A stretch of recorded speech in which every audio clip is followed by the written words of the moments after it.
Marcy? Hello.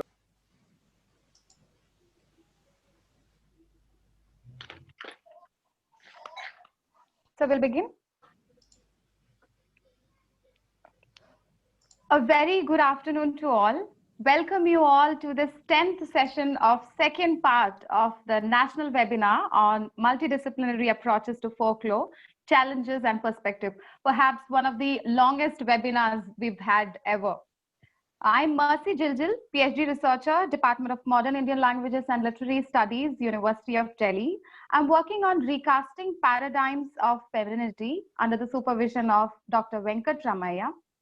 I'm delighted and privileged at the same time to have been given a chance to moderate this session of the webinar, thanking our HOD and convener, Professor P.C. Patnaik, thanking my guide and our technical head, Dr. Venkat Ramaiah, all the distinguished professors in the department and professors present here, scholars and crew present here for being part of this wonderful webinar, which unfolds in 3 parts, of which the first has already taken place successfully. Here we are in the second part of the webinar, the 10th session.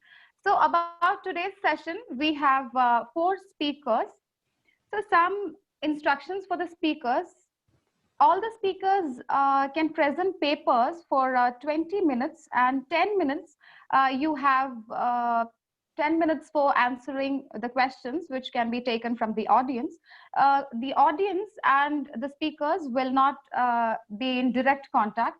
They can ask questions from by Zoom chat box. So the presenters will begin by introducing themselves and walking us through the paper. When you're left with 2 minutes to complete the paper, I will let you know. And I urge all the participants to take care of the time limit. And I request esteemed audience to mute their audio during the presentation for a smooth and sound presentation. I have a small addition to that. Ask Yes, the sir. participants to even, construct their questions while listening, so that immediately after the paper is over, we can take the questions Yes, instead sir. of waiting till the end. Yes, sir. So like sir has informed us, while listening to the paper, all of you can frame the questions that you are meaning to ask, and you can keep the question for the end, and you can ask them when it's the time for question answer session. So I think now it's the time to call our first presenter. May I call upon our first presenter, Ms. Ankita Gupta, to present her paper. Over to Ankita Gupta. Am I audible? Yes. Okay, before I begin, I'll just share my screen. Sure.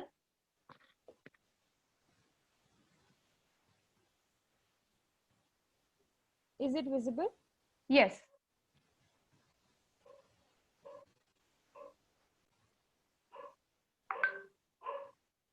Good afternoon, everyone.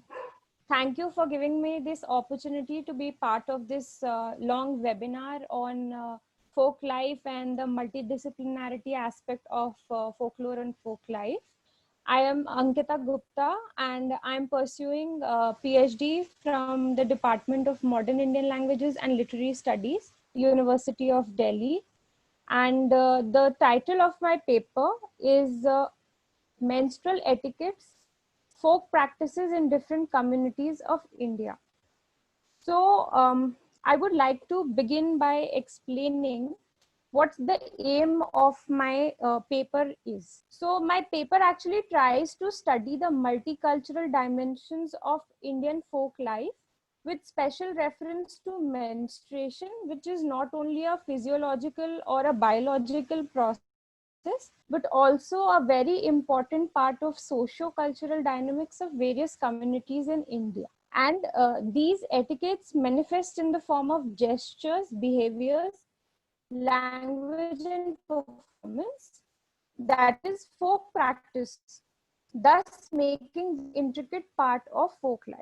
So before we start talking about the practices, I would like to bring your attention to what comprises of menstrual etiquette. In general, the social attitudes towards a certain subject comprise our attitude, our etiquette towards that matter.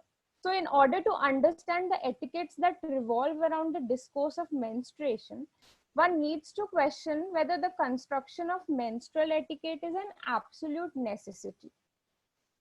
Different folk practices and attitudes among different communities dictate the general etiquette of menstruation. So we commonly believe that menstruation is actually a taboo subject. Using the term taboo is a little controversial, as a lot of scholars believe that certain etiquettes, because that is the word that they would like to talk about when they're talking about the mannerisms and the different practices associated with menstruation. They believe that etiquette is a proper terminology instead of using the term taboo, because sometimes certain things or some practices which may appear to be taboo ridden may be symbolic in nature. For example, two scholars, Gottlieb and Buckley, they say that certain etiquettes may appear to be taboo ridden on the surface, but they each have their own meaning, significance, or symbolism, which indicates whether an etiquette should be considered to be of a positive, negative, neutral, or ambiguous nature. So attitudes towards menstruation and etiquettes associated with it are equally dependent in the way women perceive themselves, as is dependent on the way men perceive women.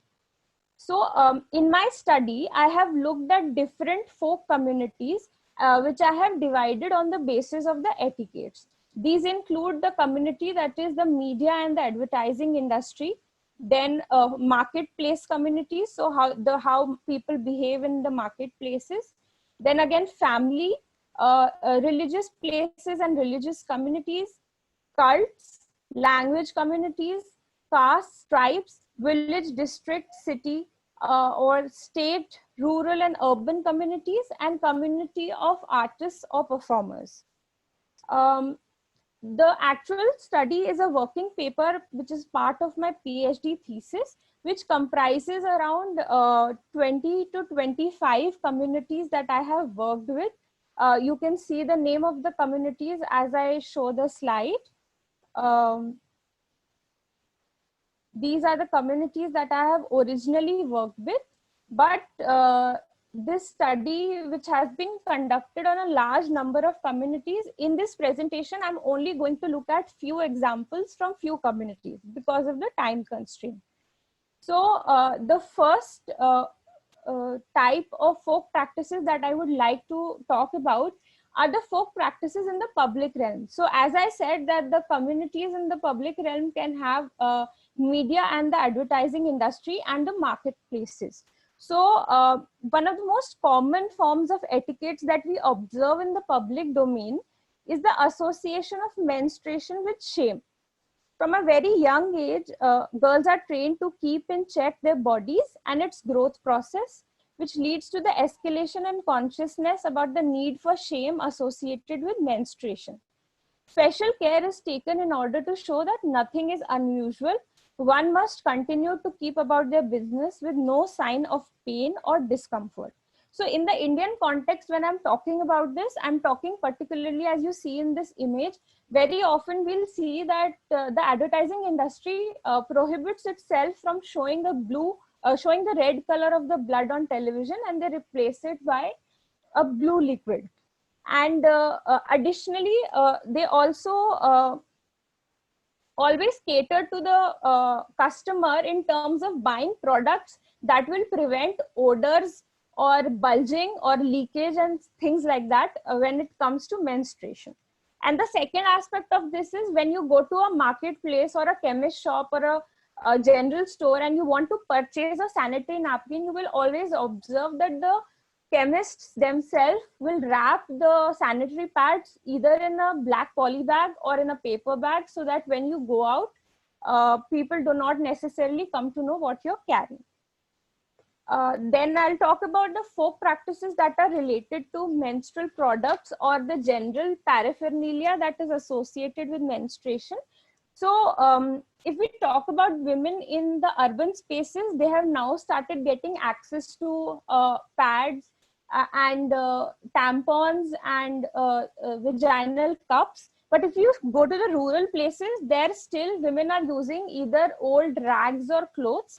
And some other parts of rural communities in India, women are also using cow dung, ash, and grass as menstrual products. As I have depicted in one of the images, they wrap the cow dung in a newspaper or in a rag, and then they put it because they think that it acts as a soaking agent.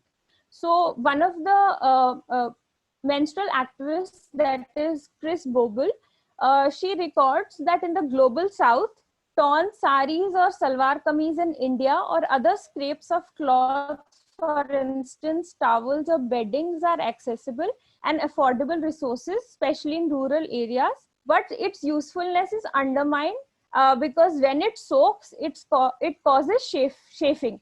Additionally, the problem that because there is a sense of shame associated with menstruation in most rural communities, women will never dry the clothes openly so that it gets disinfected through the sunlight. They will hide it under another larger garment, and some of the times they will also just wash it at night when everybody is asleep, so that nobody gets to know that she's getting rid of the stains on her clothes. And after washing it, they will just hide it in a trunk or in a cupboard or a place where people cannot easily see it. Now, moving to the folk practices that are related to the first period, the menarche rituals are and folk practices are very common in different parts of India. In this presentation, I have talked about the Nua Tuloni Biya in the Assam community, and then the rituals performed by the Chenchu tribe of Andhra Pradesh, and again the ritual seclusion and bath and other rites in the Siddhi tribe of Karnataka. So moving forward, I will be only discussing one or two of the examples that I have mentioned because their description is large and we have a time constraint. So first, talking about Nua Tuloni Biya, according to Assam Info, Hindu, Thai, Ahoms, and few other groups of Assam follow this ritual, which is known as Nua Tuloni Biya, which can be translated as ritual bath, lifting one from childhood to adulthood, performed like a wedding. So according to Nitul Kumar Gugoi, the girl on her first period becomes chua or impure. This is followed by shifting her into a corner of an isolated room where a special bed is laid down for her. For 3 days, the girl must consume any cooked food. At this time, she is only allowed to consume fruits. The first 3 days are rather somber, after which the occasion picks up a happy note. The girl is then adorned in the bridal wear and anointed with vermilion on her forehead. The girl is accompanied by other girls of her age as an act of guarding known as Suvali Parala Diya. The fourth day is for the ritual bath known as Sari Dini Aga Dhua, where she is made to dress up in bridal suit and smeared sindoor on the forehead. The girl is lifted by the invited ladies who present her with gifts. After this, a marriage ceremony is performed between the girl and a banana tree, which is symbolic of the groom. All are invited and are presented with a feast, and the public declaration of a girl's maturity as a woman capable of marriage and motherhood is done in this way. Additionally, in the Chenchu tribe of Andhra Pradesh, when a girl attains puberty, she is supposed to stay in a corner of the house. The room for her is plastered with cow dung after cleaning it. The girl is given a turmeric smeared arrow. The newly pubertal girl is associated with an older woman who helps her drape the turmeric cloth, and then turmeric powder is anointed and on her body. Her movement into other spaces is considered dangerous and inauspicious, so she is restricted to stay confined in that room. A small celebration takes place in the evening where the girl has to adorn all her ornaments, and other women of the tribe gather around and sing songs. Next, there are folk practices which are related to ritual impurity. So most of us are aware that ritual impurity has been ascribed to female followers of Hinduism, Islam, Christianity, Buddhism, and Jainism while they are menstruating. I have depicted a picture. This is a disclaimer which is put outside a temple in one part of India. Then there are prohibitions on participation of menstruating women in the prayers that are offered to the Guru Gosain in the Baudi tribe of Punjab. And in the Malayari or Adivasi community of Kerala, menstrual and postpartum segregation of women is also very common practice. I am going to discuss the Baudi and the Malayari community. So the Baudi or the Bavaria tribe settled in Punjab, originally the descendants of Ajmer or Chittorgarh, revere the Guru Gosain. They have taken up the Sikh religion. To appease the anointed Guru Gosain, the women of the community collect flour from 7 houses and mix sugar, jaggery with desi ghee to make a prasad, which is then offered to him.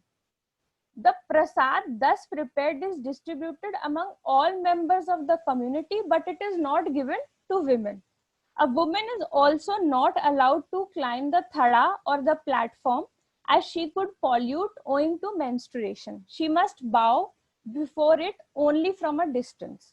A small structure called the dehra, made of mud or bricks, built near the houses, contains the ration and cloth for their clan. The ancestors of the family bow to this structure every morning.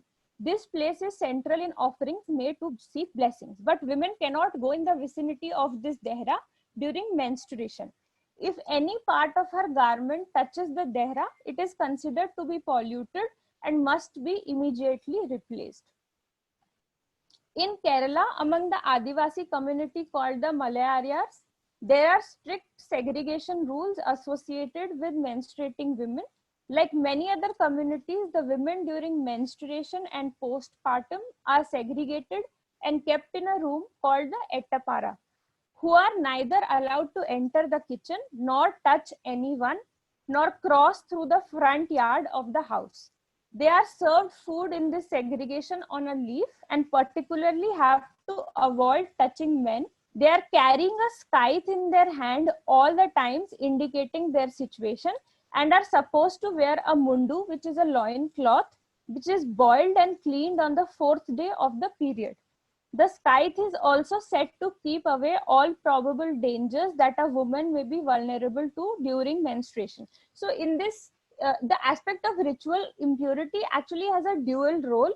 They also consider that the woman is dangerous, thus she needs to be away from people, but women also may attract danger towards her because of her physical condition, and therefore she is prohibited from different things.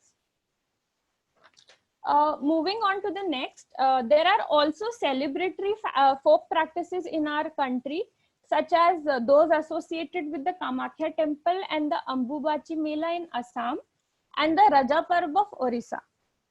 I will only discuss the Raja Parv as I have discussed one etiquette from Assam in the beginning. So the Raja Parv of Orissa holds much importance as an etiquette among the Odia people. The festival is mainly celebrated by the men and women of the agricultural community. The men from 50 villages visit the Harchandi temple during the festival, and women celebrate the festival in the village. Like the Bhadrakali of Kerala and the Kamakhya of Assam, Harchandi is considered to be the menstruation goddess equivalent to the Mother Earth. At the same time, goddess Draupadi is celebrated and worshipped as the epic heroine of Mahabharata. Both Harchandi and Draupadi are spoken of synonymously, as both have the menstrual motive at the center of their narratives. Women of the community are considered to be representatives of the goddess herself. It is further observed that for the participants of the festival, the concept of the female body encompasses more than what is biologically given in the human form. It encompasses a larger reality which is inclusive of the woman, earth, and goddesses. According to Patel, in the tradition of Orissa's Raja Parv, the menstruation festival, one can find women relating to the goddess principle and also feel themselves to be part of the goddess. Drawn from the belief in Earth's menstruation, during mid-June, a kind of separation from forces of nature is observed among the Odiyas. The plowing or digging or participation in agriculture of any kind at this time is seen as a disturbance to Mother Earth at the time of her menses, which would make her unhappy. Thus, separation will lead to relief and happiness. Keeping this in mind, even the women are prescribed rest from work and must keep to themselves in order to be able to continue the life cycle. In their belief, disregard towards the goddess leads to possible chaos and destruction. But I feel that this does not ensure a positive attitude towards women who are menstruating throughout the year, and this can be contested when we talk to the native women both of Assam with respect to Kamakhya and of Orissa with respect to the tribal girls of Bhumia community, Paraja community, where menstrual huts are specially made for segregation and women are made to sleep on the veranda, and their menstrual blood is considered impure. Moving on, there are folk practices that are related to symbolic rituals. These are just 3 examples that I have mentioned, but there are many more. I am going to be talking about the communities of UP, Bihar, Uttarakhand, and Delhi that follow the ritual of Kanya Pujan. So among the customary beliefs of North Indian belt, the culture of Kanya Pujan or Kanjak Pujan exists that has strong association with the female body. During the Navratri festival that is celebrated across 9 days of ritual, concluding in Ram Navami or Vijayadashmi, pre-pubertal virgin girls are invited to people's houses where they are considered to be the figurative of the goddess. Ms. Sankita, I think it's the time to wind up the presentation. So you can. Yeah, I'm just concluding. Yes. Just one more slide and I'll conclude. Okay. So rituals such as washing their feet, feeding them with prasad and gifting them money and small gifts is a usual trend. The pre-pubertal condition of the girl is important here. Girls who have had their menarche are no longer considered Kanya or girl child, thus must not take part in the ritual. Actual narrative of the ritual ascribed to the Kanya Pujan requires the girl to be unmarried and free from bodily control of anyone. Common beliefs around this practice suggest that girl has shown sexual and reproductive maturity by attaining puberty and thus is not fit to be worshipped as the virgin goddess Tripura, who is the manifestation of Parvati or Kamakhya. Even though this ritual finds its roots in the Sakta tradition of Yogini Tantra, it is also a common practice among followers of Lord Ram and Devi. Due to time constraint, I will move to the next slide. The final folk practices that I found that had certain sense of neutral or silent attitude toward menstruation was of the Paite tribe of Pakyom village in Manipur. In their community, women generally have no idea about menstruation before it starts, and when it starts, it usually causes shock among them. Earlier in the tribe, the women were asked to use poanteng as a kind of cloth wrapped around their waist for hiding the stain. After washing the cloth is openly hung to dry in the sun, which is reused among women. So according to me, the neutrality lies in the fact that menstruation is seen as a natural event. So there is no need to hide the cloth when it is used to dry. And then additionally, the religion of this area does not see women as menstruating women as a sin, and women can routinely attend church or participate in routine work. Apart from the practices that I have discussed above, many common attitudes and practices related to menstruation found across India include touch prohibitions, association with evil spirits or omens, and health hazards.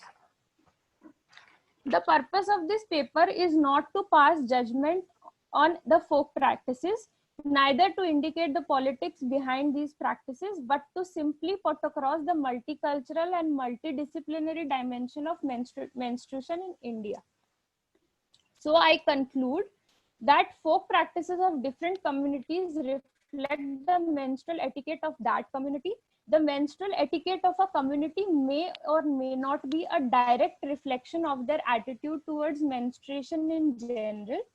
No communities have the exact same folk practices, even if the etiquette may be similar. One cannot make a generalized assumption about the attitude of Indians towards menstrual discourse due to the presence of multiculturalism. And finally, menstruation is as much a part of the biological or physiological discipline or domain as it is of the social, political, and folk life domain. Thank you. Thank you so much, Ankita, for a wonderful presentation. It was a great revelation knowing about different communities of India, how they react to menstruation and lots of things. I think we don't have much time to take so many questions, but we have a few comments from our professors. Let us go to that. Ratnotaba Das ma'am says it's a nice presentation, and she has a comment for you. Mitali Burman ma'am also has comment for you. Rajgopal sir also has a comment for you regarding the presentation. And maybe we can take one more question and end the presentation, and next we'll go to the next presentation. Anybody has any question? Maybe one question. Mercy, would it be okay if I respond to the comment by Rajgopala sir? Yes, yes, you can. So actually, sir has mentioned about the column practice, which interrupt Ankita. Ankita, sorry to interrupt you. I think you need to keep it a little more short. The comment. Yeah. Thank you. Yeah. We just it'll be actually it's a response to what he's sort of said there. So he said that the column ritual is a common practice in Tamil Nadu, but from studies conducted by certain anthropologists, they suggest that many households follow the pattern that they will not draw the column, that is the rangoli outside their house when a woman is menstruating inside the house, to indicate that one must not probably come in contact with the women of their house. So because the column is supposed to be an auspicious thing, symbolically it represents that if I don't make column today, I am menstruating, therefore try to, stay away from me, something like that. So that's all I say.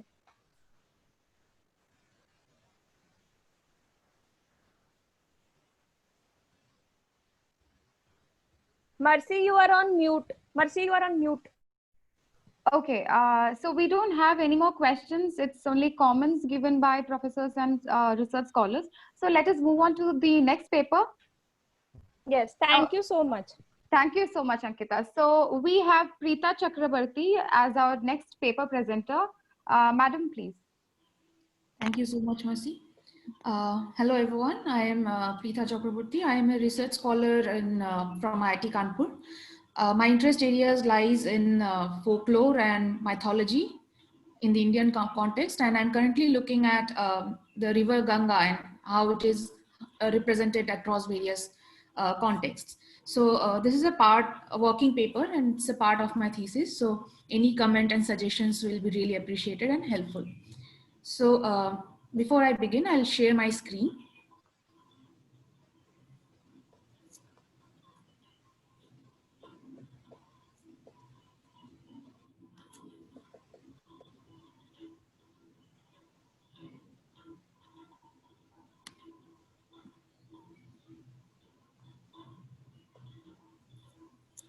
So is it visible? Yes, please. It is visible. Thank you. So the title of my paper is The Other Woman's Ganga, tracing narratives of the river in select oral narratives of marginalized women. So before I begin and I go to the main topic, so mostly I'll start by introducing like how Ganga is perceived in the hegemonic memory, or we can also say how it's popularly perceived as. So in the Hindu religious perception, the Ganga is remembered and immortalized as a living deity, pure, sacred, and provider of salvation. So if we try to see like how this image has been propagated, it's through the Purans, the epics, which are then adapted and readapted across movies and numerous television serials, and where it's mostly depicted as a very demure woman. Like if we see the visual perception of the river, she is clad in white, very demure and like mother-like. And in that sense, she is a very submissive character that we see in the like Brahminical narratives. Also, if we go to the ritualistic connotations, we'll find that she is mostly visualized with rituals of death and funeral rites, where we see that there are notions where they seek the Ganga Jal before they die. So, and mostly these Puranic narratives will always try to frame Ganga in the origin stories where she is interconnected with the male gods and how she comes down to the earth. And so we see that in all these Puranic tales, she is always associated with the male gods. And then she comes down, when she comes down to the earth, her route is also not kind of not her own, because it's already predestined by Bhagirath, because she has to come from Kailash and then reach him till where the Sagar Island, where his ancestors' ashes are lying without the like benefit of salvation. So we see that everywhere in the Puranic narratives, there are thresholds that Ganga cannot cross. So now moving to the marginalized memories, like, so these are some of the views that I have, perceptions I'll say, that I have found in the narratives. So for example, in the communities of boatmen and fishermen communities, there are songs like Bhavaiya songs and Bhatiyali songs, which addresses the river in a very soothing sense and like as a beloved, as a mother. So there are various ways in which the river comes into contact with the fishermen community, and they sing songs to it. They not only sing songs to her, but they tell her about their own miseries. Like sometimes she is the mother, sometimes she is the beloved. In that sense, there is a fluctuations, like, and it's not, she's not a fixed character there. Interestingly, when we move to the women narratives of such communities, there is a like inherent narrative of death by drowning. So the fishermen communities, when their women sing songs and they weave the nets, and they have this tradition of singing songs while weaving the nets, and when they are in the process of weaving, they will be like singing songs where they will be kind of not cursing the river, but mostly like complaining that bring my husband back to me because you have taken away something from me, and it's not nice for me. You are a woman and you are taking something away from me. How can you do that? So it's a kind of an accusation and like a banter going on between the women communities. They sing, they will sit around and then they will weave the nets and they will keep on singing the songs. So, and then there is the instance of like in West Bengal, we call it chores. So they are mostly erosive land, and once the river takes away the land, it gives it back. So this give and take is also a very interesting theme that keeps on popping up when I'm looking for river narratives in the folk context. So in the deltaic area of Bengal and Bangladesh mostly, so there are narratives in the form of songs as well as stories, where women especially will be very agitated with their loss of livelihood, with their loss of homes, because they connect to their land, and the men are almost all the time at the rivers or seas, and it is they have to be on the land, and the river also takes that away from them. So that angst is also very much a part of these narratives. So we see that in these narratives, the river is not a demure, benevolent deity. So she is, of course, supernatural, and some of the communities also worship her, but not all of them, as I will point out when I go forward to in the paper. So she is also a cause of happiness for them, as well as a cause of grief. So the agency of the river is very much prominent in the narratives of the margins, whereas in the Puranic narratives, we don't see the agency of the river as such, how she actually affects the community. The key concepts that I have used to interpret these tales, or say songs or narratives, are mostly Ramanujan's classification of goddesses, where he says, where he classifies goddesses into two categories. One is the breast goddess and the other is the tooth goddess. So breast goddesses are mostly consort goddesses, and they are subservient or under the care or they are secondary to their spouses. So for example, Parvati, Lakshmi and Saraswati. So they are always in sync with Brahma, Vishnu and Shiva. And tooth goddesses are mostly local deities like the Grama Devis, and as examples are such as Grama Devis, and who are more localized than being like a whole in the sense of national image. So breast goddesses, he says, are also very mother-like and benevolent. So they won't be malevolent. Even if they are malevolent, it's for the protection of the community. Whereas tooth goddesses are, you can say, like they don't have that benevolence as an inherent emotion. So it depends on the mood. They are moody deities. So they are always in like, they're always seeking sacrifices, worships, and people actually worship them out of a fear that they might be afflicted if the deity is not pleased. So I'll also be using the emic approach by Ellen Dundas, who sees that all these narratives, like how we see objects, how one singular object takes on various interpretations in various communities. And he talks about the emic approach, where let the community speak for the symbols that we are as researchers trying to understand. So if we understand what the community wants to talk about, so it becomes more like how the community sees the object as. So here I'll be using Ganga as the object and how the community says or speaks about the river in their own terms. So there are also processes of identification interpretation, where I have tried to draw similarities with the Puranic narratives, how these narratives, despite being different, also share some similarities with the hegemonic narratives, but how yet they differ from it. So before I go to, I have 4 examples of folklore that I have collected. So the first one is a Sohar, which is originally in Bhojpuri dialect. So I am using a translation.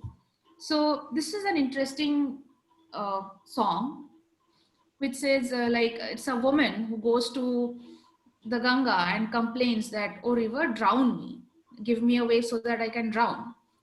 Because when the river asks her why she wants to drown herself. So it's not what the river speaks, but we are also becoming consistently aware of why women actually commit suicide. So the river asks, like, are you unhappy with your father-in-law and mother-in-law? Citing that women also are prone to committing suicide because they face unconditional hatred or like misogynistic attitudes in their families, and like they also seldom miss their homes. Like Ganga here asks, is your parents' home too far, or is your beloved in an alien country? What ails you, a woman, that you want to drown yourself? So the question in itself is not so simplistic as just a conversation between the river and the woman. So it actually depicts that women have committed suicide because of these reasons, and which the river voices it, that she is not going to give her a wave. And then the woman says, no, these are the following are not the reasons for which she wants to commit suicide, but she wants a son, and because she has a barren womb. And she doesn't ask for a child specifically, she wants to have a son like Bhagirath. So here we see how the gender aspect is again coming up, where there is a constant demand from the woman to have a son, to give a son. And like this is like where the river becomes kind of a friend and a confederate to this woman who wants to drown herself, who doesn't have anybody to like bring forward her problems. She comes to the river and she says that there is nobody to take care of her. She's unhappy, and so it's the river is her only scope towards happiness. And so when the river says that in 9 months she will have a son, the woman says that she will offer a rich and beautiful chunri. So again, this adoration of the river with the chunri is done in Banaras, where I went, and I actually saw how the woman will go and place garlands and like very tinsel red dupattas on the river, and they will pray there. So upon asking like what this like mannat is about, so it's a promise that the woman had made to the river, that if she has a son, then when he becomes of a certain age, she will come and give this chunri and garland to the river. So I'll move on to the next these are songs of Bhairu, and he is mostly called Ganga's Bhairu in Rajasthan. So there is an elaborate tradition that revolves around this song. So I'll read a bit of to just give an idea of what this tradition is about. So the women will take on pots of Ganga water on their heads and call forth Bhairuji, the local form of Shiva, in order to come and possess them. This possession takes the form of frenzied movements by the woman, which would not have been sanctioned without the occasion of Gangotsav. On this day, it is the women who take on the form of Shiva, who hold Ganga on their head, and the ritual is replete with desire and fertility, which is antithetical to the worship of Ganga in the rituals of death.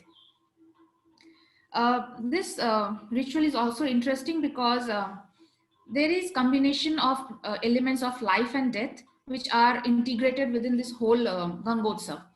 So in this community, at first, the Ganga water is brought by the men in pots upon successful immersion of the diseased ashes. The same pot is placed upon the heads of women who call forth Shiva to come and possess them. So we see that the dead is immersed so that life can begin again, and the medium for life is desire. And thus it is the woman who desires Shiva and call him forth to channelize his energy within their bodies, with Ganga being the anchor on their heads. So these are excerpts from two songs that they sing when the women are making the frenzied movement. So they'll go round and round in circles with the pot balanced on their head. So one of the excerpts, as we see, the watering maid is clever, O Ganga's Bhairu, clever, O Kashi dweller, drink a cup of raw milk. So the watering maid is clever. So we first see that the woman is trying to advise Shiva. In the next stanza, we see, if you are true, kneel down, Ganga's Bhairu, kneel down, Kashi dweller, drink a cup of raw milk. It's interesting to note that they're not requesting the god. It's rather that they're asking him to prove himself. Like, if you are true, Ganga's Bhairu, kneel down. So there is an ordering that we see. So the Ganga's Bhairu is like a child to them here. And then they keep on the last stanza that we have here. They say that many great sons were born to O Ganga's Bhairu, were born Kashi dweller, drink a cup of raw milk. So the prominent image of Shiva in these lines that I have quoted is mostly of a child, and they are trying to rein the child, a naughty child. In another of the songs, this is more interesting because it doesn't look at Bhairu as a child, rather it looks at Bhairu as a lover, where the first stanza is this: you made me lost sleep, O Bhairu, you got me excited. I brought my companions here with care, O Kashi dweller, I bought them, O Ganga's Bhairu. So this is the first stanza. The next stanzas will have the same refrains as Kashi dweller, I brought them, O Ganga's Bhairu. So here there is a caste-wise distinction of what each woman will do for Bhairu and how each is affected by Bhairu's presence and how they are calling him forth. So again, we see that in these songs, it's by women, it's not death that they are seeking. They are either seeking a child, that is a symbol of fertility, and or they are also representing desire. So these are very much absent when we are talking about the Ganga in the Puranic sense. So these two kind of forms the image of fertility that I have tried to look into the paper. Going to the next two stories, I'll share the screen for everyone so that they actually understand what the story is about. So this is one of the tales that the prawn seed collectors of Sundarbans are narrating amongst themselves. This is an anecdote, and it's interesting to see that when we are talking about margins, we should not be homogenizing the sense of margin, because within margins there are margins. So the previous two rituals that I talked about, I'm looking at women as margins. Here women are doubly marginalized because they are also using a profession. So their husbands are fishermen, they go to the rivers and the seas, which is a better profession of a higher level. They are the prawn seed collectors, so they don't take a boat or anything and go out in the water. They generally need to get into the mud and sieve out the seeds of crabs and prawns. So it's a much lower profession in that sense. So in this story, as we see that it's about a woman who is like using Ganga's greed for her own benefit.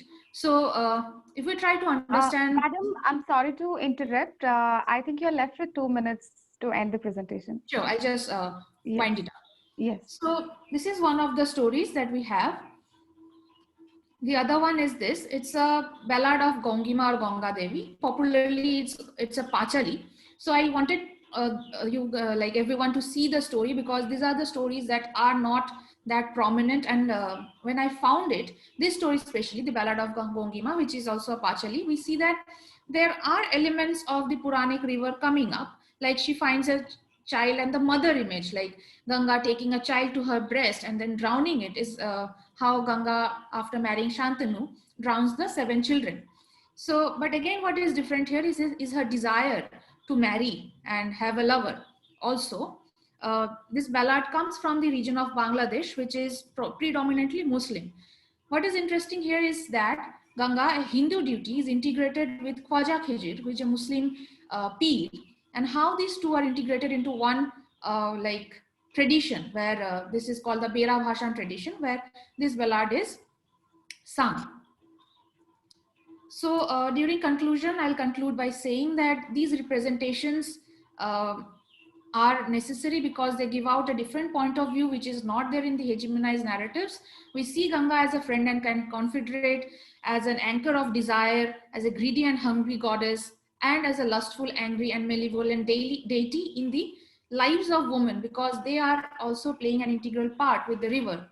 So these not only counters hegemonic narratives, but it also gives us a viewpoint of how rivers shape the memory of certain communities and also certain segments of the communities. So it's more about the lived realities than focusing on the rituals of death, and how Ganga has become an economical source only for the like for one section of religious community. So my aim is to highlight how lived realities of the subaltern communities also frame the narrative of the river. And in this sense, how the context is important for understanding a river as big as the Ganga. With this, I end my presentation. Thank you. Thank you so much, madam. Congratulations for a wonderful paper, for taking us through the thresholds of River Ganga throughout various Puranic narratives. So we have a comment from Professor Patnaik. You have a comment from Professor. And it's a time to take questions. So audience can put on your question on the Zoom chat box so that I can read it to the presenter and she can answer your questions.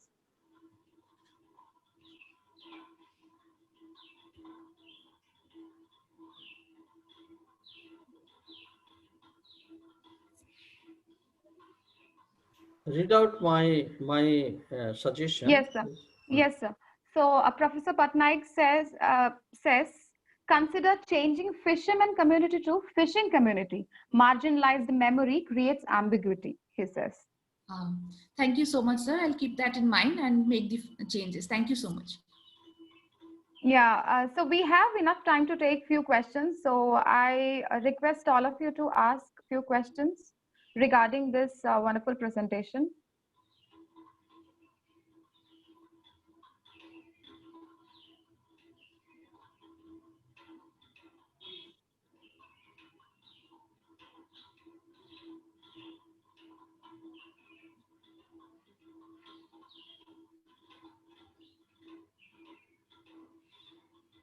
So I think we don't have any more questions. So should we move to the third paper? Sir, we'll move to the third paper. If you are sure there is no question, then we'll go. We'll move. We can't find any questions on the Oh, yeah. Zoom chat box. So. Okay. And what about this Nagarjun's book? We'll So discuss. that, I think that was a reference for the earlier Nagar. presentation. Okay. Nagarajan's book. That Yes, is for sir. the earlier. Okay. Yes. Okay. Right.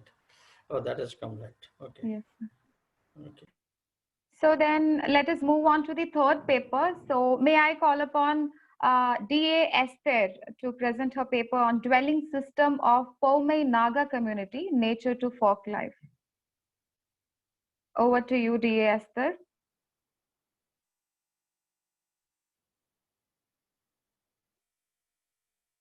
Esther? Please unmute Esther. Now Yeah. you can speak. Yes. Yeah, okay. Very good afternoon to everyone. My name is D.A. Esther, and I'm a PhD research scholar at the Department of MIL and LS, University of Delhi. So let me just share my screen. Yeah, so can you allow me to share my screen? 1 second, Esther. You are the host. Oh, you have logged out. Okay, just a minute. Hi, Esther, you can share now.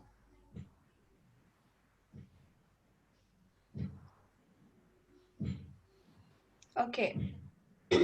Yeah, now is my screen visible? Yes, it Yes. is visible. Okay.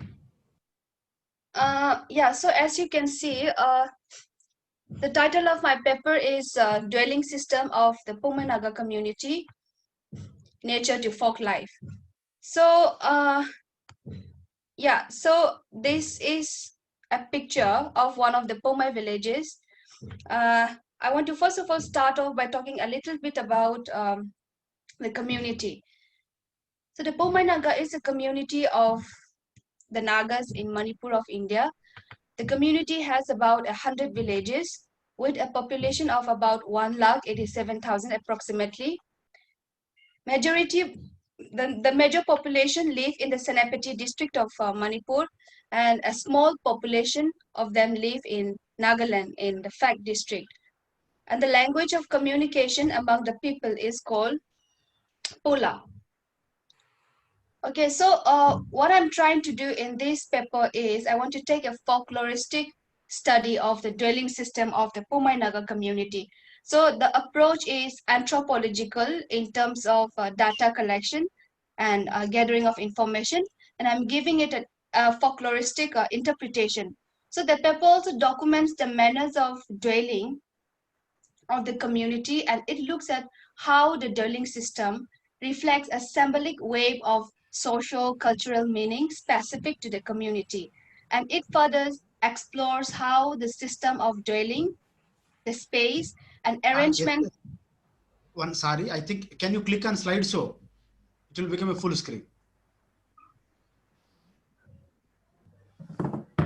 Is it good now? Yeah. Okay.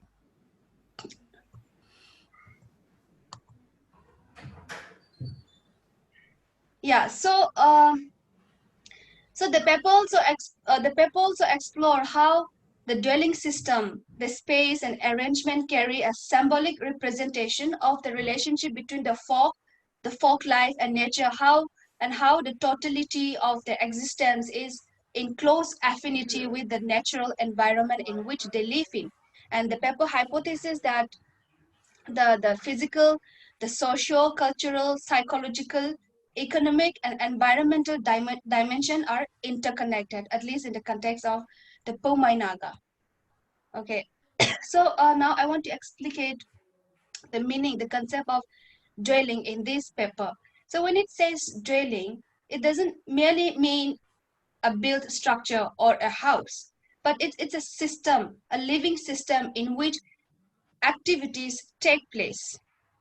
Yeah, so dwelling as a verb here is an everyday activity. It means to be involved in everyday daily activities, both in private as well as public spheres. So this is how Van Leeuwen defined dwelling. So according to him, dwelling is more or less permanently staying in a place, using it as a place to explore and experience the world where people return to and come from. Again, another definition of dwelling by Rapoport. So according to Rapoport, dwelling is a subsystem of setting, being a subsystem of the environment that affords certain system of function, which makes it for the inhabitants the primary anchor in the environment. So the idea of dwelling in this paper is a very close, very similar to this definition. So the notion of dwelling here encompasses a wide range of activities of experience of interaction with the people, with the environment, and of perception of identity, status, and so on. Yeah, so there is a local term in Pola called Jifebu. So while on the surface, it simply means a dwelling site or the site of a house, but it carries an implicit comprehensive meaning of the idea of land, of safe anchorage, of orientation, of identification, of membership, prestige, and even legacy. So these particular terms, it has a wide, implicit ideas beneath the surface. So to have the ownership of Jifebu, it means to carve out an individual identity and also to identify yourself with the community at large and feel that sense of belongingness to the whole community as a whole.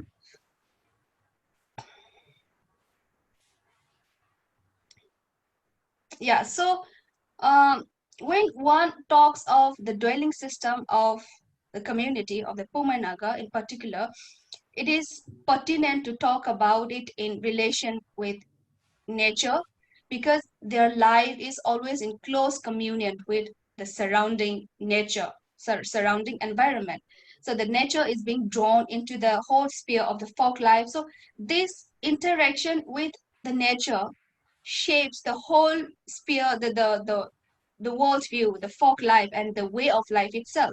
So the whole sphere of folk life and activity is, it cannot be imagined without the natural environment, without the natural surroundings. So every material and means of living, starting from the construction of the houses to the method of livelihood, is all drawn from nature. So because of this intimate relationship and total dependability on nature, it is utmost importance for them that the natural environment, the natural surrounding must flourish in fullness and plenty.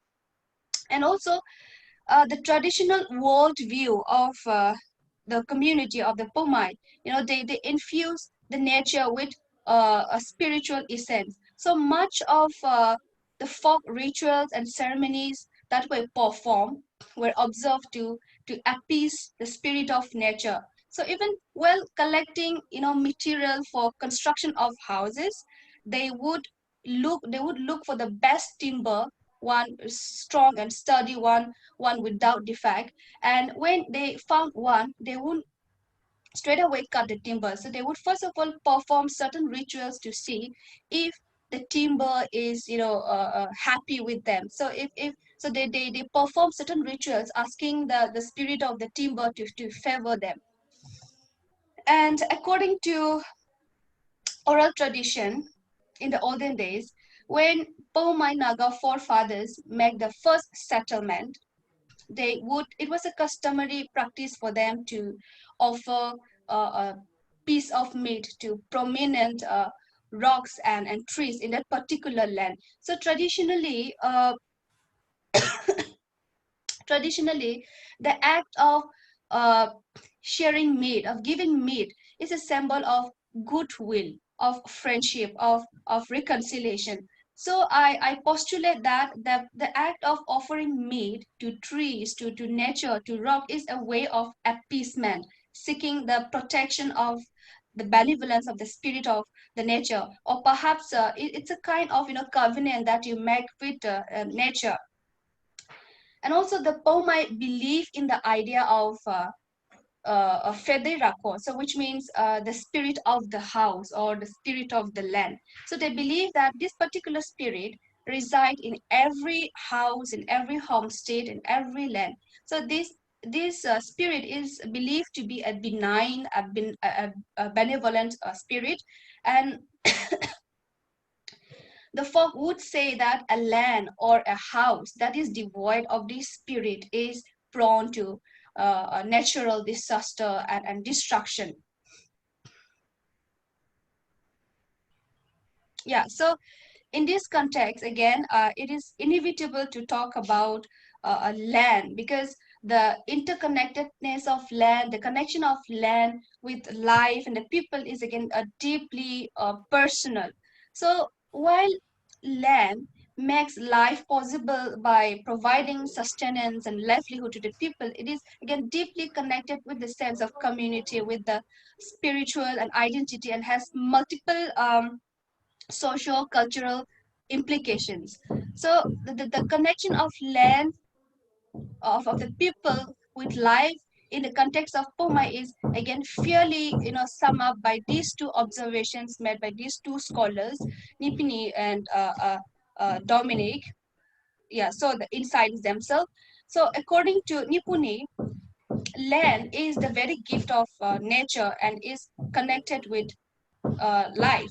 So land and blood have their relationship with the ancestors and generations, because land symbolize their forefathers and ancestral home. Again, land is considered the umbilical cord that cannot be separated from people.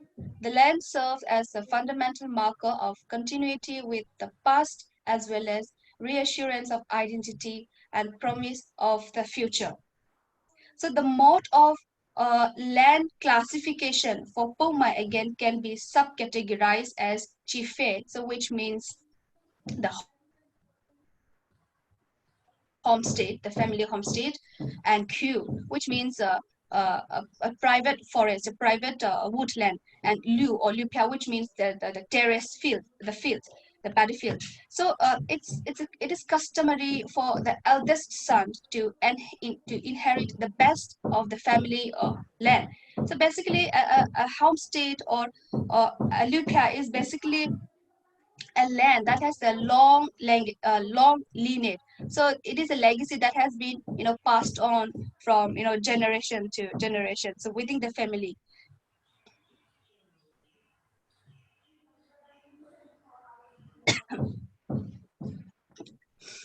Again, the notion of land ownership for the community, for the Poma, is again deeply associated with communal as well as individual identity. So for them, land signifies rootedness.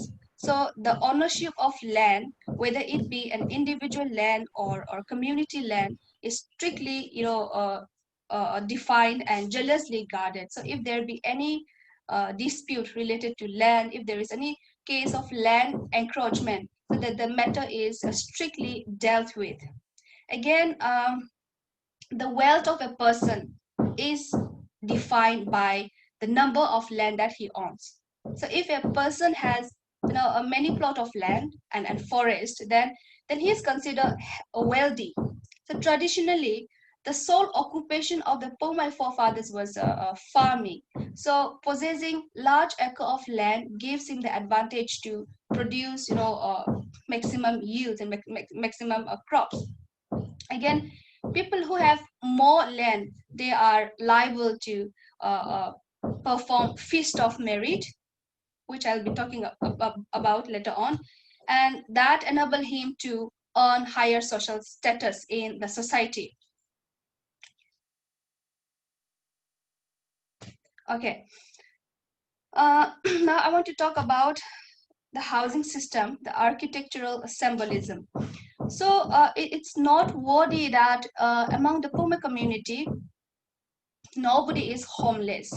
So no matter how poor a person is, how destitute a person is, everybody has the right to have a home. So even if he doesn't have a land to construct his house, or he's not in a position to afford a house, some relative or kinsman or villager, they will do something about it. So by any means, a person has to have a land. So nobody, a house, I mean, so nobody is actually homeless. So a conspicuous visual that anybody notices when one comes to the land of Poma is the variety of houses. So houses, ranging from very simple to highly elaborate architectural arrangement, and the houses vary in size and architectural pattern according to the economic background, geographical landscape, and social status of the individual. So to the insiders, the architectural pattern, the architectural design of the houses reveal the social status of the individual in the community, in the society. So one of the varieties of house that you will see in Burma villages is something like this. So this is what they call hauchi or chiwechi. So this is a house with horn on the top with elaborate decoration such as the skull of animals of various kind, and the frontal portion of the land is used by the replica of a buffalo skin, a buffalo skull. And again, this is a house that can be constructed only by family who has performed Joso Moza. So this means feast of merit. So this is a prestigious feast in which the family feeds the whole villagers, and in return,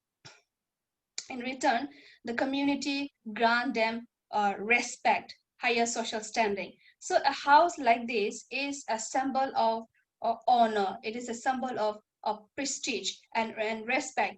So a commoner, people who have not performed this feast, is not allowed to build this kind of house. Yeah, so on a closer look, it's something like this. So you can, decorate your house with a lot of elaborations with animal skulls and other things like this. And another type of variety that you will see is something like this. This is called chirochi. So basically, this kind of house is occupied by the commoner, the common people. So here it doesn't have a horn, it doesn't have that elaborate decorations that is there in Chiwechi. Yeah, so this is again a view of the common house, houses of the common people. And another variety of house that you will see is something like this again, called chikyochi. So this kind of house is occupied by people who belong to comparatively weaker, economically weaker section of the society. So basically, poor widow. But now in contemporary time, one cannot really distinguish between chikyochi and chirochi. Okay, so I want to talk a little bit about the division of space in traditional setting. So yeah, so there is this space called chikha or chikha lavai, so which means the innermost room. So this room is basically located in the extreme interior, and the purpose of this particular room is to prepare family meal, so which they call the indoor food. So the pot that are used in this particular room should not be taken to any other room, so it always remains here.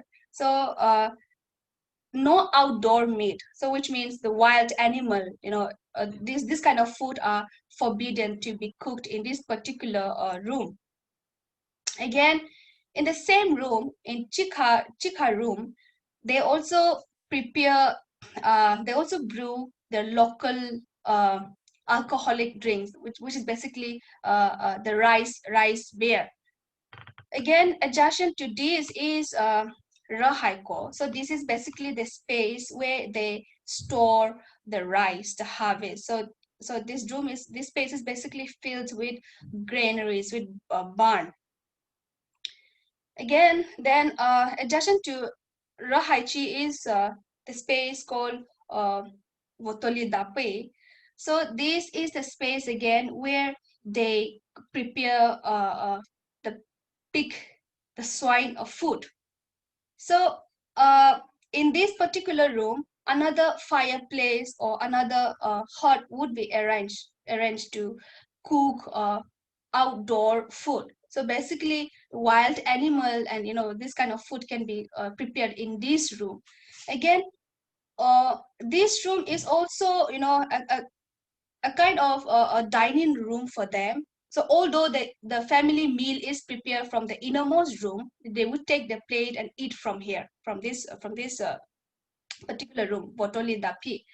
And this room is also used to receive visitors. So if they have any visitors, they meet people from here.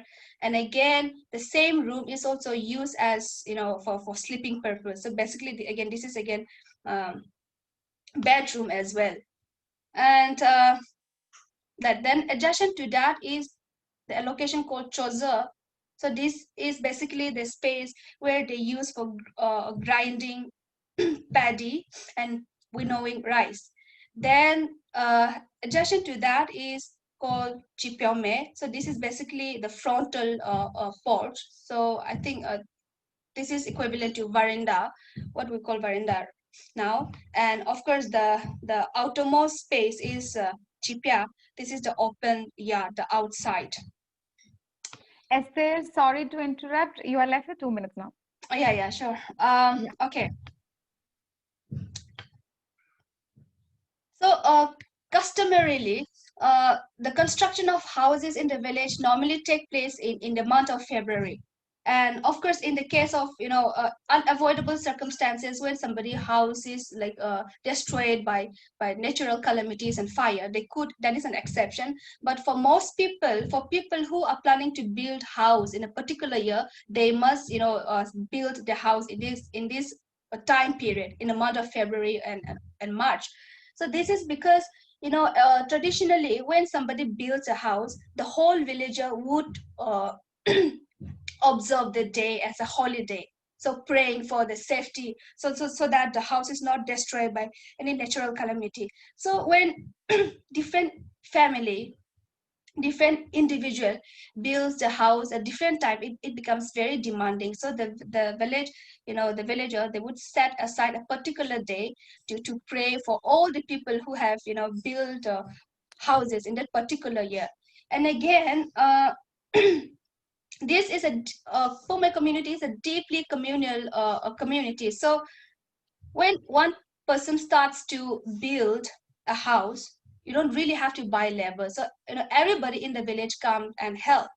Again, when the construction begins, they don't normally keep the half constructed house like that. So once it begins, they will continuously work, and then they would finish the construction in few days time.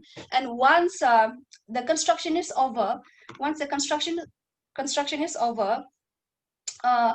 the village folk, they would fling stones and throw stones at the wall and chasing the evil spirit out, and simultaneously they would be feasting. So that's how the procedure of building a house happen. So what I'm going to do now is I'm just going to show you some pictures of the typical village house arrangement. So what you see here is the kitchen. So you see a cupboard in which they keep the utensil, and on the corner is again the fireplace, and on the top is an attic-like structure where they store the baskets and other household items, so something like this. And this is how a normal bedroom would look like. And this is what we call veranda now in contemporary time. And again, this is where they store the granary. So if a man is wealthy and he has a lot of barn and he has land to construct a hut for storing rice, so they basically construct another small room for storage of this. And if they don't have sufficient land to build another hut, then they would find a small allocation within the veranda, and that's how they again keep the barn. And again, this is the open space. So this is where they keep their animals, in the open yard.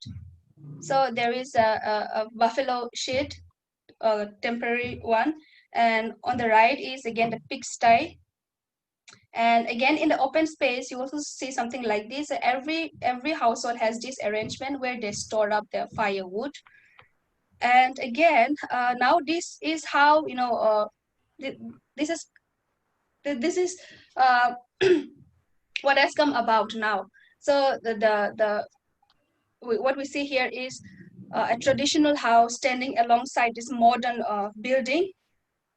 Yeah, so, and here similarly, so this is a partial view of my village. So if you look at it carefully, you will see that, you know, there are a lot of, you know, houses in typically traditional arrangement, and again in modern style. And the tall building behind, these two tall building behind, actually if you look at it closer, you will see that this is a fusion of, you know, both traditional and a modern arrangement. Yeah, so that's about it. Yeah, thank you.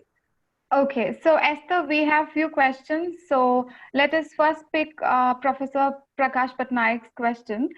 He asked, land belongs to the individual family or community. He's asking question, when the house is built by the community, he says. Would you like to answer? Okay, so if the community builds a house for an individual, of course the land still belongs to the community. But the individual can stay in that particular land for as long as the community allows it. Okay, so we have next question asked by Amartya Agarwal. Since the Paumei share such a deep connection with nature, why is there a discrimination of cooking space between food prepared from domesticated plants and animals and food prepared from wild animals? Come again, please, sir. Yeah, I'll ask the question again. Since the Paumei share such a deep connection with nature, why is there a discrimination of cooking space between food prepared from domesticated plants and animals and food prepared from wild animals? I think it's because it has got to do with more of the belief system, the rituals. So because the inner space is considered, you know, sacred. So that lot of rituals that and ceremonies that went into there. So so they believe that the outer food cannot be brought inside.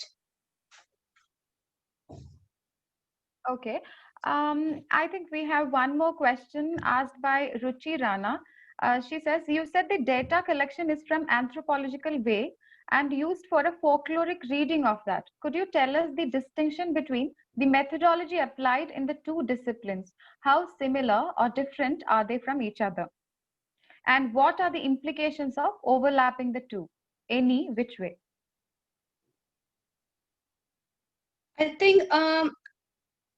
I think they are always, you know, interdependent.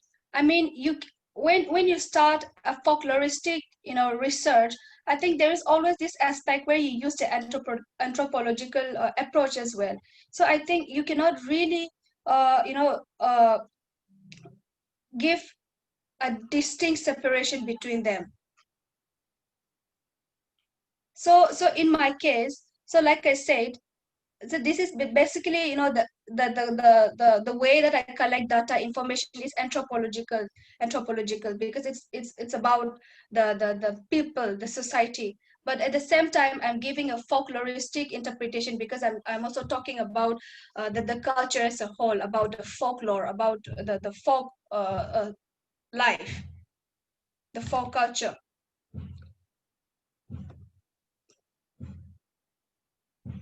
Okay, Esther.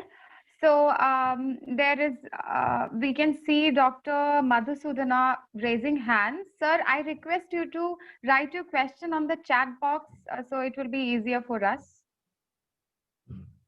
And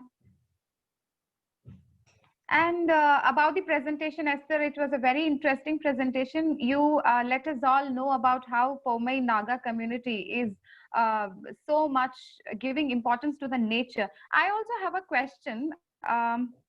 you said, before cutting a tree or before picking any element from the nature, these communities used to perform rituals. So I would like to know about the ritual. Is it just a melancholic or, lamenting ritual, or is it, ritual asking for blessing or praises? What kind of rituals are they?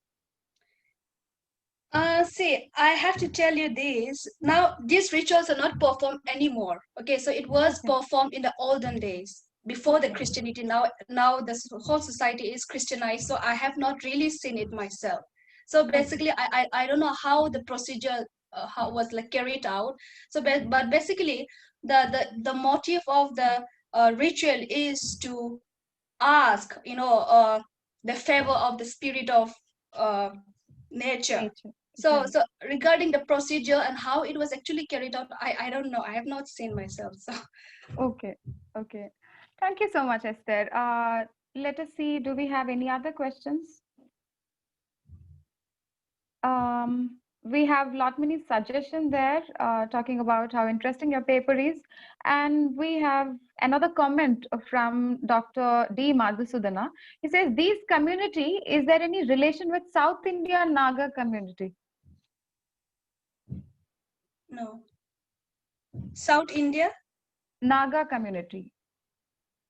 I don't think so because Okay. I do not know about the South Indian Naga community. Okay. So, is there any questions the audience can ask them on the Zoom chat box? And yeah, you have various compliments from other research scholars in the department for the presentation. So if there is no other presentation, let us move on to the next presentation. Or is there any questions?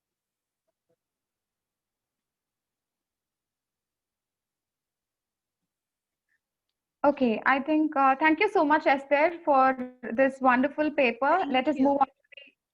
Yes, let us move on to the last and final paper, which is of Renu Singh.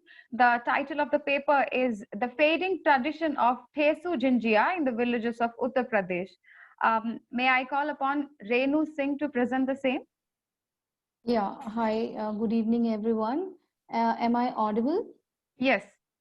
Okay, thank you. Before I'll just start my paper, I would like to share my screen. So just give me a second, please. Yes.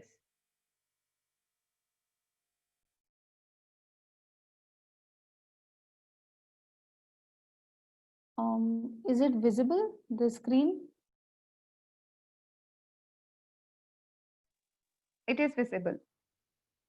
All right. Okay. Uh, Good evening, everyone. My name is Renu Singh, and I am assistant professor in Delhi College of Arts and Commerce, University of Delhi. And I'm feeling really honored and privileged that I have got an opportunity to share my views on the topic. And I am really thankful to the head of the department, Professor Patnaik, and the organizing team of Department of Modern Indian Languages and Literary Studies, University of Delhi, for giving me this opportunity. And a very special thanks to Uma Madam for her encouragement and support. Um, Friends, before I start, I just want to say that I am not an expert in this area, and my interest area is Dalit literature. But since folk studies is also, it has also social concerns. So just to understand it better and to broaden my study area, I have tried to work upon it. And whatever I am sharing is on the base of my recent readings of the topic and the research which I have recently done on the topic. The title of my paper, as you can see on the screen, is "The Fading Tradition of Tesu and Jhanji in the Villages of Uttar Pradesh." I have tried to divide my paper like in few sections. First of all, I'll be talking about a small introduction about India and the folklore, and then I'll be talking about who are these two characters, Tesu and Jhanji. What is the story behind this? The origin of the ritual, and then I'll be talking about the procedure of the ritual. And after that, I will be, taking up the contemporary, form of it, how it has been performed in the contemporary times. Then futuristic perspective of the ritual, and at last I'll be just giving a small conclusion. So I'll just start with my with the introduction of the paper. As we know that India is a country which has rich history and traditions. There are different religious and cultural groups. It has a variety of colors, of cultures, traditions, customs, rituals in its palette. Each corner of the country has its local traditions, rituals, customs, and folklores. Some are famous all over the country, and some are flourishing only in one corner of the country. Perhaps a small community is keeping it alive. Folklore refers to the tales people tell. It is typically passed down by word of mouth rather than being written in books. Although sometimes people write down collection of folklore in order to preserve the stories of a particular community. Uh, the folklore has no author. It just emerges from the culture and is carried forward by the constant retelling. The tradition of Tesu and Jhanji is one of such tradition. It is prevalent in North India, especially in western Uttar Pradesh, Haryana, and Madhya Pradesh. The ritual of Tesu Jhanji is regional and it is celebrated by Hindus. At some places, it is celebrated to commemorate the marriage of Tesu and Jhanji. The area where this ritual is performed as the marriage of Tesu and Jhanji is Agra, Aligarh, Bundelkhand, etc. And while in other areas, it is celebrated to honor Ma Durga in Navratras. For example, the areas are Dadri, Bulandshahr, Pilakwa, etc. In the paper, the primary source area for data collection is Pilakwa, which is in Ghaziabad, Uttar Pradesh, and the nearby villages of Pilakwa. The data has been collected in natural context during the time of Navratras, which is the 10 days. So I would like to talk about the story of Tesu and Jhanji.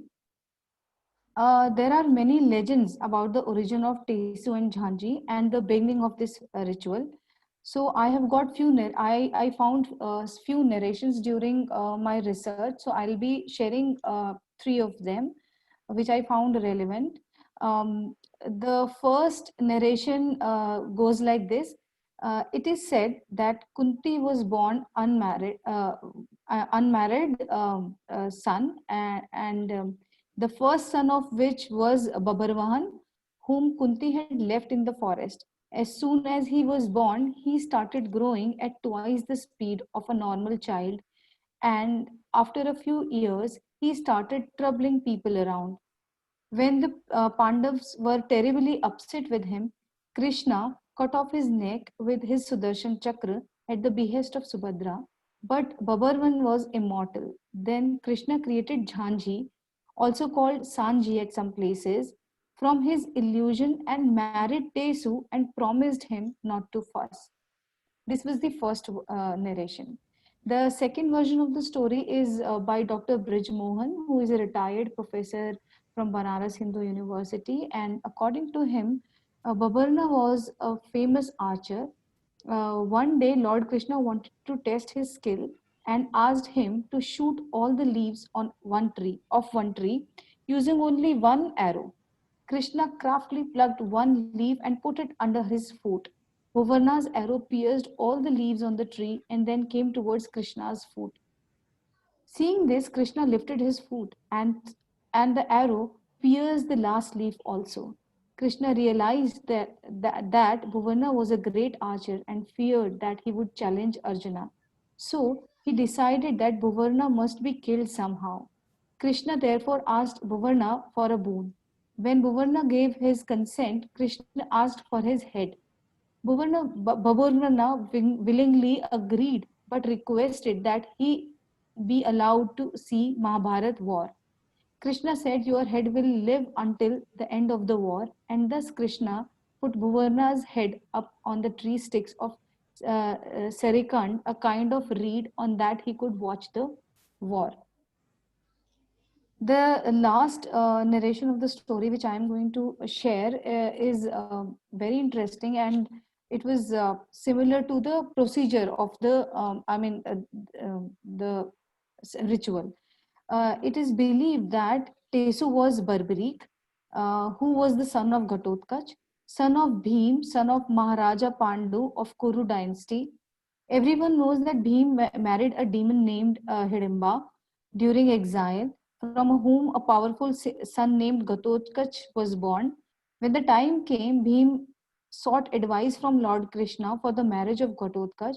Then he gave information about Ahilavati. Ahilavati was the daughter of a Nagvani king named Moor. Before his marriage, King Moor had died in a war, and Ahilavati was leading the kingdom famously after his left. Lord Krishna suggested Ghatotkach to go to Ahilavati. Ailavati was known as a very sharp woman who was difficult to reach and impress. But Krishna inspired Ghatotkacha to discuss the far-reaching consequences of this relationship. Ultimately, Ghatotkacha managed to impress Ailavati and eventually got married to her. The child from Ghatotkacha and Ailavati was Barbarik. The boy Barbarik was very beautiful from childhood and was a great devotee of Lord Shiva. When Barbarik saw a very beautiful Brahmin girl, he got fascinated and fell in love. The girl also responded with love. Then Barbarik expressed his desire to meet his father, and he went to meet the Brahman in the evening. Since Barbarik himself was a Kshatriya clan and his grandmother's total demon, this marriage was not acceptable to the Brahman. But the Brahman knew that refusal was not going to be accepted by Barbarik. Then he told Barbarik that the marriage would be done, but after certain rituals. You will have to complete those rituals. Meanwhile, the Brahman wrote the letter to his family to call for help. After 16 days, Barbarik came again, but Brahman's family could not reach. So he again made an excuse that now his girl would play 9 days of mud. Barbarik left after 9 days, asking to come back again. Many days had passed, but the Brahman's family did not come. The Brahman was disheartened and frustrated, saw no other way than to marry his daughter to Barbarik, and the marriage of Sharad Purna was decided. But just 3.5 rounds of marriage had taken place that the Brahman's family came and they fought Barbarik and defeated Barbarik in the war. When defeated, Barbarik promised to come again and jumped into the Yamuna river. Since half of the Brahman girls was married to since the Brahman girl was half married to Barbarik, they killed by considering him as corrupt. According to the author, this is probably why the entire marriage of Tesu and Jhanji is not allowed in the rituals. And the symbols are torn in the middle. And Tesu is placed in a nearby river or pond because Tesu Maharaj jumped into the river Yamuna and escaped. So at some places, Barbarik is also named as Tesu. So that is why this story is associated, the story of Barbarik is associated with Tesu. During the war of Mahabharat, Krishna asked for Barbarik's head. In keeping with his promise, Barbarik cut off his head and donated it as the behest of Lord Krishna. Before giving his life, Barbarik expressed his desire that that he wants to see Mahabharat war with his own eyes. Lord Krishna fulfilled his wish, and he placed his head on a high hill on the 3 sticks. So this story mentions the cutting of the head, but does not give any information about the change of the name from Barbarik to Tesu or the marriage between all these stories. Except this story, the other 2 stories didn't talk about the marriage of Tesu and Jhanji. So, but all the above stories refers to the Mahabharat war and warrior whose head was cut off. The different names of the warrior, Bhubarvan or Barbarik, and the common folk name Tesu arouse speculation.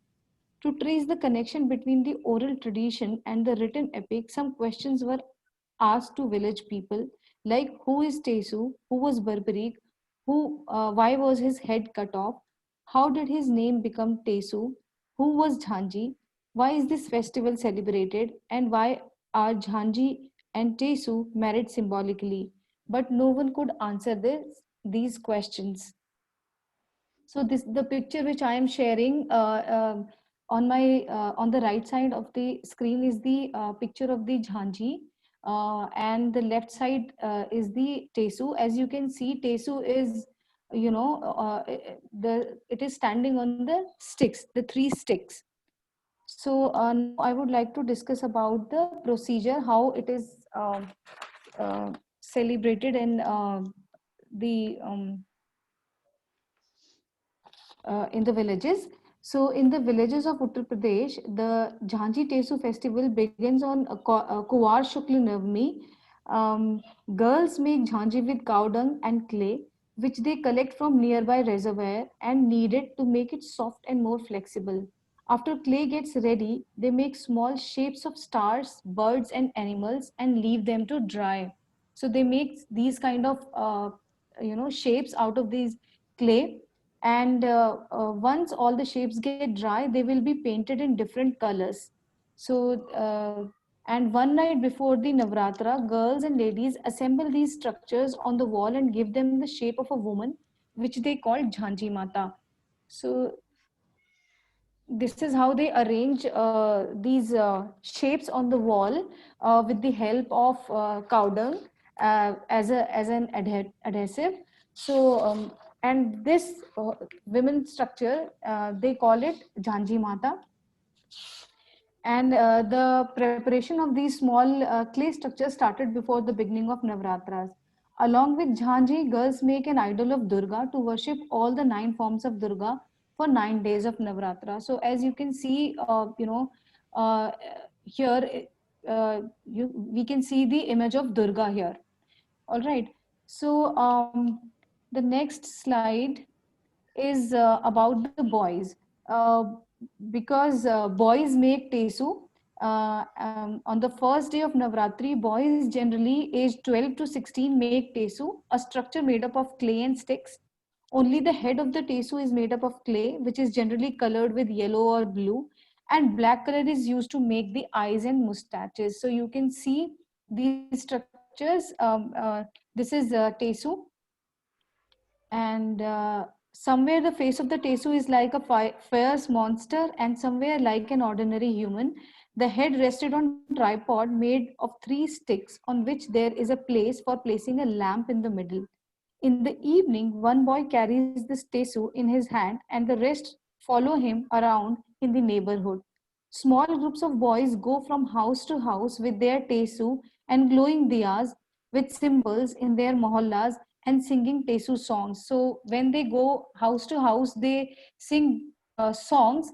And one of the song which I am sharing here is these young boys were singing, मेरा टेसू यहीं अड़ा, खाने को मांगे दही बड़ा, दही बड़े में मिर्ची बहुत, आगे देखो काजी हौज पे चली छुरी, आगे देखो फतेहपुरी, फतेहपुरी में बैठा नाई, आगे देखो जमुना माई, जमुना माई पे उड़े तोते, सब दुनिया ने मारे गोते, आना जी आना पैसे दे के जाना. So basically they go house to house to get some, and they sing all these songs to get some perks in return. So like these young boys, trolley of girls with lighted diyas and lamp in plate tour village. They go house to house singing songs of Durga and Jhanji, asking for perks. So you can see these young girls were there in groups, and they were praying and worshipping the image of Jhanji and singing songs.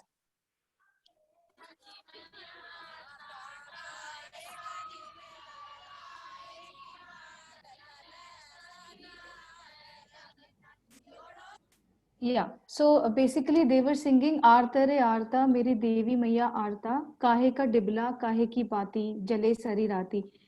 Kahe ka Dibla is Diya, and Bati is the wick. Okay, so they are just saying Kahe ka Dibla, Kahe ki Bati, Jale Sari Rati, Rupe ka Dibla, Chameli ki Bati, yani 1 rupeye ka diya, lamp, and Chameli ki Bati, wick is of चमेली and सरसों का तेल जले सारी राती, क्या मेरी झांझी ओढ़ेगी, क्या मेरी झांझी पहनेगी, शालू ओढ़ेगी, लहंगा पहनेगी, सोने का सीस गुदावेगी, 12 दिनों में आवेगी, 9 दिनों में जाएगी. So basically they are saying कि आप क्या झांझी मेरी जो मैंने बनाई है वो क्या पहनेंगी, क्या ओढ़ेंगी. Then they are talking about कि शॉल ओढ़ेंगी, लहंगा पहनेंगी और सोने का शीश, सोने का crown, they are talking about सोने का crown. And then they are also talking about that it comes in a in a year for 9 days. So this is how this song goes. Another song which was sung by this young girl, it was for the reward. And she was singing Jhanji De, और जिस भी घर में ये लोग जाते हैं, they take the name of the kid, as for example, if they are going to Mohan's house, they will say Jhanji De, Mohan की माँ Jhanji De, लेवे ना देवे, जवाब क्यों ना देवे, Jhanji De. So I'll just play this so that you can listen.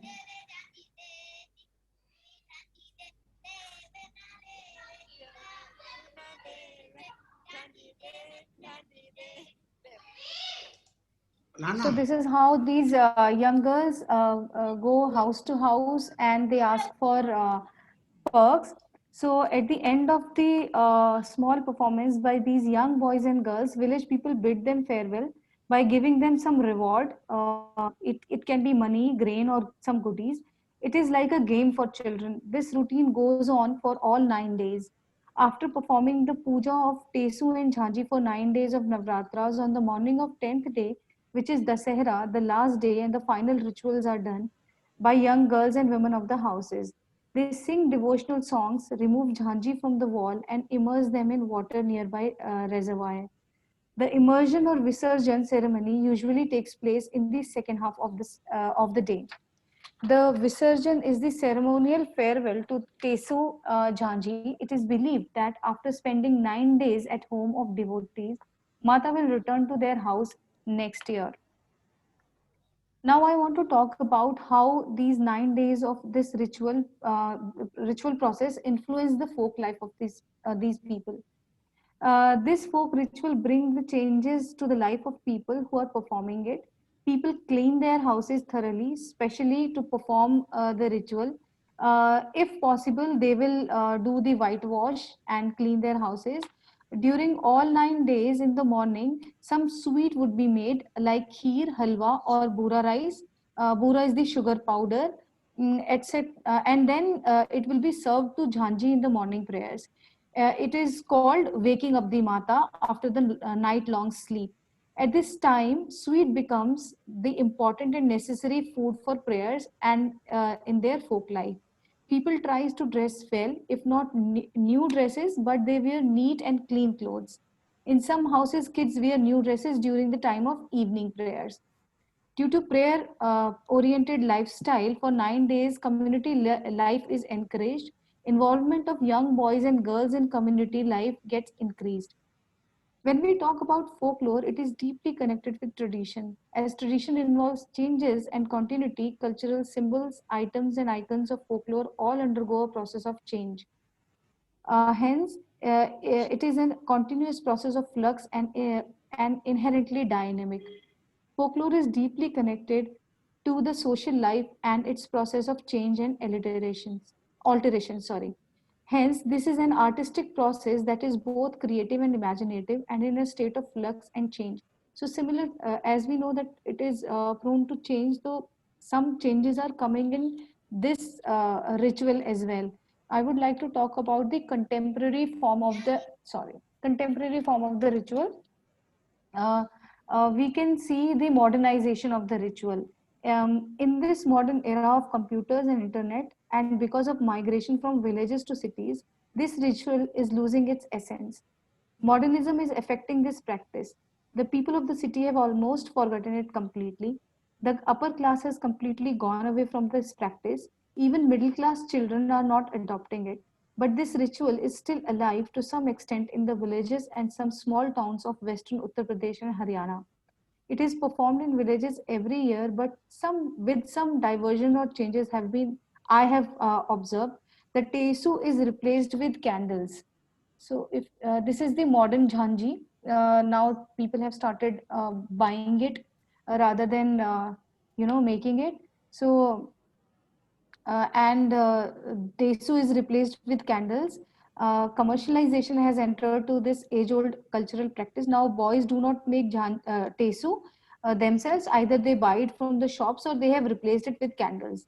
They go to house with candles and they lit the candles just before singing and quickly blow them off just to save the candle.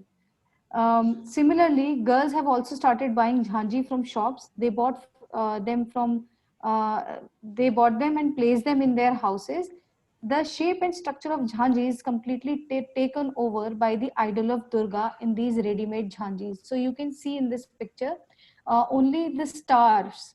You can see above the idol of Durga, but the rest of the structure has totally converted into the idol of Durga. Another thing which was noticed was missing melody and enthusiasm.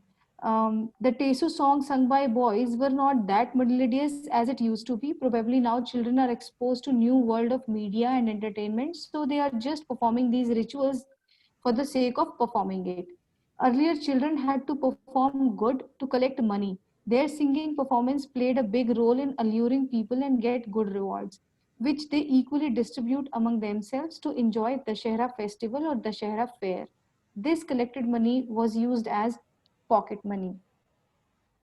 So next point for the contemporary is the migration restrict this celebration of the ritual. Migration is one of the major reasons because of which people are not celebrating this festival. In search of work or education, people migrate from their native places to cities. It does not mean that they do not believe in these festivals anymore or they have lost interest, but at times people do not get company of the similar community and same method. So they hesitate in performing certain rituals which others may not understand. So they could not perform in migrated places. The last point is the digital influence. In this digital era, ease and comfort has become the important aspect of our lives. So the young girls, what they are doing, they are just playing the arti, the song for the jhanji online, either in YouTube or any other platform, and just performing the prayers at home alone. Madam, may I interrupt you? It's already time. Yeah. I'll just give me five more minutes. I'm just concluding it. Okay, so you will lose that time from the question answer session. That is a Okay, I'll just quickly wind it up. yes. So you can see in this picture, these young boys are holding candles instead of tesu. And as I said that the digital influence, now they have started using online music. It goes like this.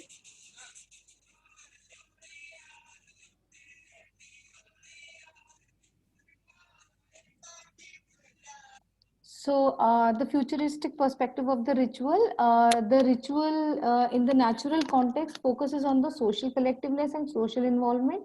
It is also creating space to the younger generation to be a part of the society. The role of youngster is very important in this ritual. Along with recreation and pleasure, this ritual helps in the process of socialization. Youngsters understand how they must behave in the society.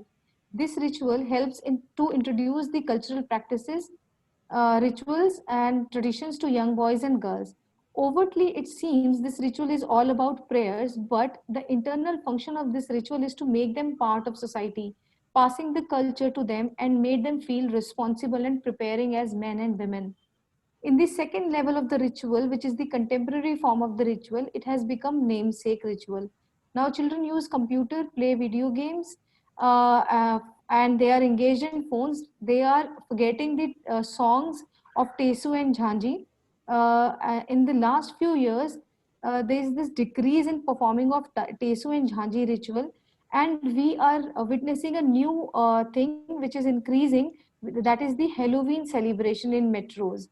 In metro cities, children celebrate Halloween with full enthusiasm and the same vigor. The kids go to neighborhood and scream trick or treat, give me something to eat. So I found it, similar to Tesu and Jhanji thing, where kids are going house to house and asking for treats or perks. Earlier, there was an ecological balance which was maintained because the jhanji was made with clay and painted with natural colors, and in the end, dipped them in water. But now, after commercialization, they have started buying the idols from the market in which different chemicals have been used. And when they dip it in the water, it will take time to decompose, and it may disturb the ecology. So just to conclude, I would like to say rituals are an important constituent of religion and are often psychologically determined. It also has hidden social goals that make ritual symbolic. Folklore is not static and requires performance. It also becomes goal driven. Rituals hence play an important role in transmitting cultural knowledge and religious symbols, and it maintains the functioning of the society from the past to present. Tesu Jhanji has become a modernized, commercialized, and digitalized form of ritual. We are forgetting the old and original form of it. It is on the verge of extinction. We should think about reviving this great ritual of Tesu and Jhanji, which brings whole community, kids, adults, young and old together and gives a sense of harmony and wholeness. Thank you. Thank you so much, madam, for that wonderful presentation. Thank you for taking us through the ancient tradition of Tesu and Janji. And I've also heard that in Delhi previously it was celebrated. Now it's all vanishing. It's only in few parts of Uttar Pradesh Yes, celebrating. Yes, you're right. Yeah. Yes. Okay, ma'am. So we have one question and few comments. We have a comment from Dr. Uma Devi. She says in Tamil tradition, Aravan resembles Babru Vahana. That's a comment from Dr. Uma Devi. And you have another question, that is, what you call Jhanji is referred as Sanji in Haryana. I remember my maternal grandmother making the same during Navratras and cast away in water at Dasera. Is there a similarity? This question is asked by Urvashi Kuhad. Yes, I mentioned it in my paper as well, that at some places it is called Jhanji, and in some other places it is called Sanji. But the tradition is almost similar, and the way they make, they assemble all those small figures on the wall. The all those things are similar. It's just the regional difference that at some places people call it Sanji, and at other places it is called Jhanji. Okay. Next, you have a compliment from Priyanka Datta. No more comments or questions. Okay, we have a few more questions. There is one question from Professor Patnaik. He asks, how should we revive the rituals? What is your suggestion to the mode of revival of this particular ritual which is fading away? Thank you, sir, for the question. I was also thinking about the same thing, and when I was asking the history behind this, so no one could answer anything, and I was feeling really bad because on internet we have lots of information, maybe in the books, but the real the story behind it, nobody knows, and the face is changing, totally changing to Ma Durga instead of the real Tesu and Jhanji. So I think the only way to revive this festival is, first thing, we need to understand the real history, and our research should be done so that we can understand the who were these real characters and how it had started, and then we can communicate it further so that we can revive this festival. If we will not understand the importance of it, then we will not have the need to restore it. So first we have to understand the importance after doing the research and everything. Yeah. Thank you so much. You have more compliments from Dr. Uma Devi. You have compliments from Thank you. Venkateshwara sir. Then you have it from Madhvendra. Thank you. Okay, thank you everyone. so much for this wonderful presentation. Any more questions from the audience? Do we have any more questions?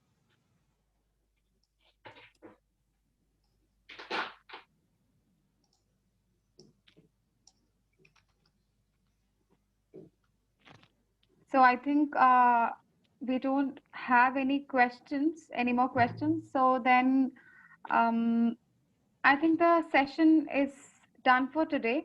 And it's not only done for today, actually, we have one more session, which is from 6 to 7. It's a special lecture by Professor Y. Sudhakar Reddy on folk life and folkloristics, disciplining the discipline.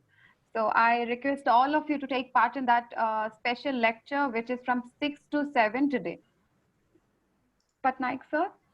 I think you have already extended invitation to our special lecture. So another, I also personally invite all the participants to join. And if they can share the information among their friends, we'll have a good, gathering also in the evening. And that will be encouraging, and that will definitely going to encourage the speaker who is delivering the special lecture for us. And thank you, Jilly. You did well. Thank you, sir. Venkat sir? Are we done?